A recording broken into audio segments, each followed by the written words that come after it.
Okay, deep breath. Here we go. Welcome to part 2 of the discussion of Heart of Darkness by Joseph Conrad and the critical essay by Chinua Achebe, pretty much canceling this book. We're just gonna jump right into the discussion. A lot of Achebe's criticisms revolve around Conrad's language. Like, he uses the term blackness a lot. He's often pointing out the blackness of the Africans in this book, and it's like, well, yeah, they're Africans. He uses the term mysterious a lot for the jungle, and that repetition plays into the stereotype of Africa as this continent of darkness and Europe as this place of spiritual grace. Those were things that people of the period believed. So when I started this book, I kept thinking that Conrad was referring to Africa as the heart of darkness, or like the further he went into Africa, the heart of the continent, that's where the darkness lay. And I was like, kind of like, why? If he did believe that, it was probably for the obvious reason that he, again, didn't speak their language, didn't understand how complex their culture was. It's just an assumption that cultures make about each other. But in reality, I don't think Conrad was referring to the places as the heart of darkness. I think he was literally referring to the heart of Kurtz. This is just my interpretation. I didn't read that in here or anywhere, but to me, I think he's actually talking about Kurtz's soul being the heart of darkness. And I think that that's a discovery that you kind of make along with Marlowe as he goes on the Congo River into the heart of the continent, where he expects to find darkness. Like, he thinks of all of these Africans around him, and he's kind of disturbed by them. He doesn't really think of them as on par with his humanity. Like, certainly there's some racist thought there. But then he goes and finds that, you know, the most enlightened and wonderful of his own race has become far more savage than anybody that lives in Africa. He's perpetuated these horrible crimes against the Africans. It's really Kurtz's heart of darkness that has escaped the Victorian constraints of civilization and come out in the jungle, where he can just like display and use his power for his own selfish ends. He was the corrupting influence, not the jungle. At least, like I said, that is my interpretation. Obviously, Achebe thought something different, and many other reviewers have thought something different about what Conrad was saying here and what Marlowe was saying here. So again, I could be wrong. But Verlin Klinkenborg, which is the hilarious name of the guy who wrote the introduction to this book, pointed out something really interesting, which is that Marlowe, who's like obsessed with maps in the beginning, he talks about these white blank spaces all over the map that he's just so interested in, and they're white, and then after they're discovered and filled in with like rivers and continents and whatnot, then they become places of darkness. So I thought that was a really interesting observation. The source of the darkness is not the jungle. The source of the darkness is Kurtz, but the jungle allows Kurtz to look into his soul and become who he really is, which is a terrible person. And I think that this actually is supported by Conrad's own views, which are quoted somewhat in here. There's some letters that Klinkenborg quotes. And obviously, Conrad does not subscribe to Rousseau's theory. I haven't really read a lot of philosophy, but I know that Rousseau was more optimistic about human nature, and Conrad did not agree. I'm kind of with Conrad on this. I don't think humans are good. I think we are corrupted beings. I really believe in the fall. I think that humans were intended to be better than we are, because I really believe that we have a sense of morality in us, and I think George Eliot is a good example of this. She couldn't get rid of that sense of morality, and I don't think it was social indoctrination that gave her that, because she went completely against everything that she was taught when she was younger, except that she did, in her books, still have characters who were moral or immoral. And I think that Conrad believed that there is a way to be good and bad, and we usually fail, because humans just kind of do that. So I think Kurtz is a little bit symbolic of that, of like mankind looking into his own soul and realizing how much he sucks.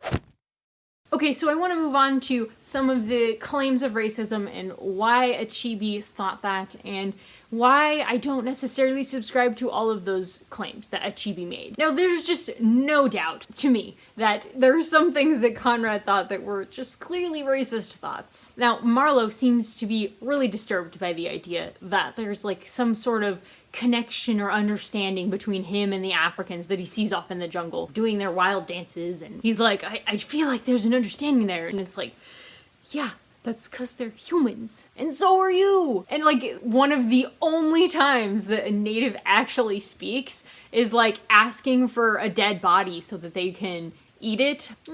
Not a great look. Like, maybe it would have been cool if he'd had them saying some nicer things. He refers to this man that's working on the ship with him as an improved specimen when comparing them to the guys in the jungle. Like, clearly there's just some thoughts there that are wrong, to put it mildly. But at the same time, I feel like after reading Achebe's essay, I should speak in defense of Conrad a little bit here. Because, like, there's numerous times where, like, he's, like, surprised by the restraint of the cannibals, because it doesn't seem to him like they have any reason to be restrained. But Conrad included that in the story. Why would he have included that?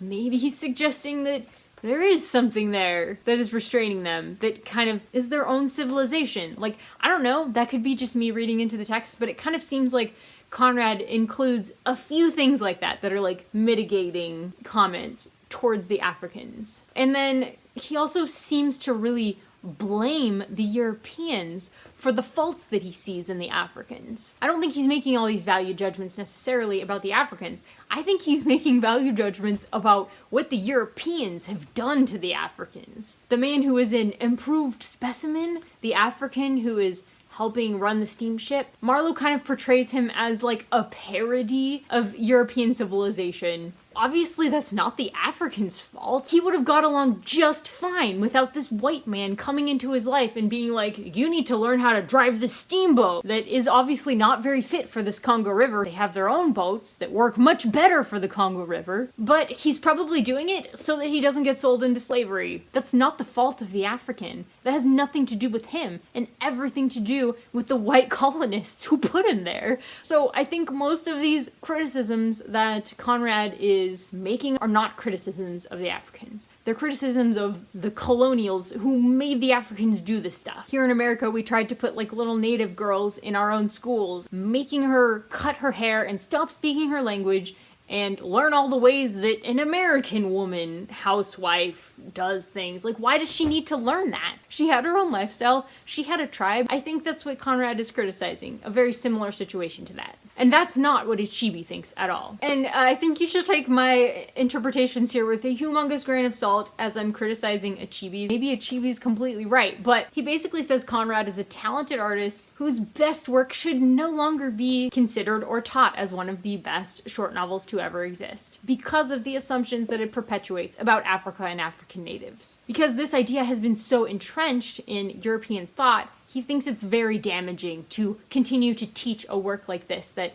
clearly has some problems. I'm hoping to get to some actual African classics this year to sort of like counteract Conrad, although I loved this book so much that I also have some more Conrad books that I want to read. I have Lord Jim and The Secret Agent somewhere around here. But I also got The Radiance of the King by Kamara Lay, and this was one that I heard about on Scallywaggling.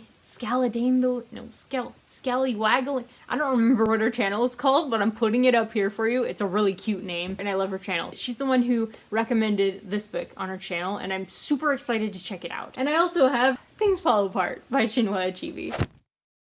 Do the virtues of the book outweigh the prejudices? I don't know. Not according to Achebe, but yes, according to Verlin Klinkenborg. My big problem with Achebe's essay is that it's really taking on the book with a literary criticism perspective, like post-colonial or maybe intersectional, I don't know, some kind of literary criticism. But I just feel like there's so much more to a book than that. Like, there's tons of books that have perspectives on Christianity and Christians that are like, I don't agree with that. I think that's a prejudiced view. But does that mean that I want to cancel the book and nobody should read it and I can't like it because of those things? No, it means none of those things. It could still be a great book, but it has some things in it that I disagree with. I think Conrad had a little bit of a different focus as well in this novel that Achebe just didn't really appreciate that much. I think Conrad was ahead of his time in critiquing colonialism, and Achebe's just like, he didn't go far enough. He didn't get to the root of what's causing the colonialism, which is racism, which, that's part of it. I think there's a lot more to colonialism than racism, such as greed for the ivory was one thing that was quoted in this book. Achebe also feels that it's absurd to reduce Africa to, like, the setting of a disintegration of a European mind. He rejects the idea of using Africa as a setting and backdrop which eliminates the African as a human factor. And to that I say, fair enough. But again, this is a short novel. It's told very subjectively from one man's perspective. This man didn't speak their language just like Conrad didn't speak their language. Even if he'd tried to speak for them, he probably would have gotten a lot of things wrong. It would have been Eurosplaining. And Achebe, near the end, basically says, "The point of my observation should be quite clear by now, namely that Joseph Conrad was a thoroughgoing racist." Now, I'm completely unqualified to refute or accept such a claim. I don't know. I'm pretty ignorant on this topic, and that's why I'm trying to learn more, so please do bear with me. Essays like this kind of freak me out a little bit. Not that A.G. Howard has necessarily said this, that this was a point of his cancelathon, but I feel like applying the adjective racist to a person is very different than applying the adjective racist to a thought that that person says. Brandon Sanderson, in his podcast, Writing Excuses, talked about one day how maybe we should get used to hearing people say, "That thought that you just expressed is racist." Like, we should just be able to hear that and not have such a gut defensive reaction of horror! And in this atmosphere, it's really hard not to feel that way, right? Because they're being called Klansmen, essentially, or Nazis, or fascists, or whatever, if they express a thought that everybody doesn't agree is completely correct. Even when you're applying it to just a thought, I think there's probably better ways to say it. If you're trying to communicate with a person who maybe needs to learn some stuff, you can tell them what's wrong with that thought. Actually, I think that's wrong and here's why. Or, actually, I read this book and it actually disproved that thing that you just claimed, or this article, or whatever. Like, I just think there's better ways of going about it than saying, well, that's a really racist thought. And particularly when you're calling people thoroughgoing racists. Maybe he is a racist, but I think he was doing better than most of the people of his time.